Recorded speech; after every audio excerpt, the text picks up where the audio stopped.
തൃശൂർ കോർപ്പറേഷനിലെ ശുചീകരണ തൊഴിലാളികളുടെ നേതൃത്വത്തിൽ കോർപ്പറേഷൻ ഓഫീസിന് മുൻപിൽ പ്രതിഷേധ ധർണ സംഘടിപ്പിച്ചു.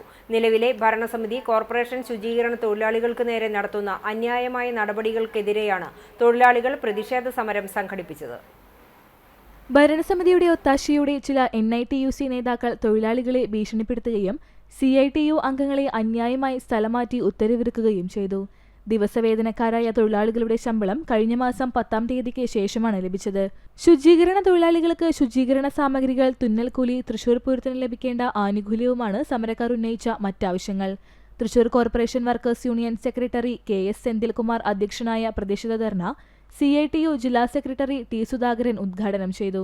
തൃശൂർ ജില്ലാ municipal and corporation workers union ജില്ലാ പ്രസിഡന്റ് PG സുബിദാസ്, കോർപ്പറേഷൻ പ്രതിപക്ഷ നേതാവ് TR ഹിരൺ, ഫെഡറേഷൻ സംസ്ഥാന കമ്മിറ്റി അംഗം KG സന്ധ്യ, ജില്ലാ കമ്മിറ്റി അംഗങ്ങളായ ജെറിൻ വിൻസെന്റ്, KM സജീവ്, കോർപ്പറേഷനിലെ LDF കൗൺസിലർമാർ തുടങ്ങിയവർ ധർണയെ അഭിവാദ്യം ചെയ്ത് സംസാരിച്ചു.